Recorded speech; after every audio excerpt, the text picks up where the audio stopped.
परी को न्याय दाबी घंटेश्वर में एबीपी पक्ष विक्षोभ प्रदर्शन सह मंत्री अरुण साहू पुष्पपुतलिका दाह।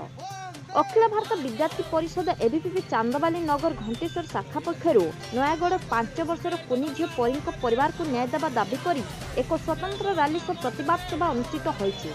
एही सभारे परी हत्याकांड को विरोध करने सह मंत्री अरुण साहू इस्तीफा दाबी। एही हत्याकांड संपृक्त व्यक्ति को गिरफ्त और सीबीआई तदंत पाई मुख्यमंत्री निर्देश दियंतु बोली दाबी करा जायछि।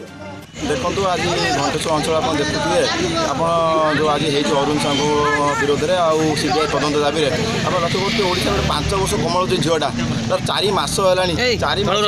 4 मास है गोटे न्याय दे पाना जो बापा माँ तो विधानसभा मुंड पिटिले आत्महत्या को उद्यम कले तो अरुण साहू ऑडियो भाइराल होची कि ये सब बंद कर आज्ञा कहीं बंद हो 5 वर्ष झील को न्याय आप दे पाती जो माँ को सम्मान कर डिंडी पिटुं आप 5 वर्ष झील को न्याय दे पाती तो प्रश्न उठू कौटना कौटी आम 18 19 आ 17 18 तो 5000 शिशु को निखोज होती परी भाई 5000 शिशु निखोज होती तो से अभियोग आसूँ कि अंग तस्करी होची अंग किडनी चोरी करने आखि चोरी होती सन्देह सृष्टि कर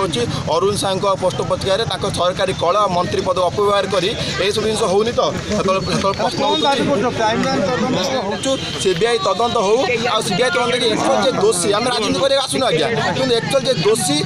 दंड दि जाऊ अरुण साहू जेहतु मंत्री पद अपव्यवहार करके दबे देवा उद्यम कर सीधा सड़क इस्तीफा दाबी करूँ आज्ञा। एही प्रतिवाद सभार एबीपी जिला प्रमुख विक्रम कुमार साहू हरिचंद्र महालिक तपन साहू वर्षा सेनापति समेत शत्रुघ्न दलाई लक्ष्मीप्रिया साहू प्रमुख जोग देइथिले। रिपोर्ट संग्राम त्रिपाठी चांदबाली ब्लॉक भद्रक।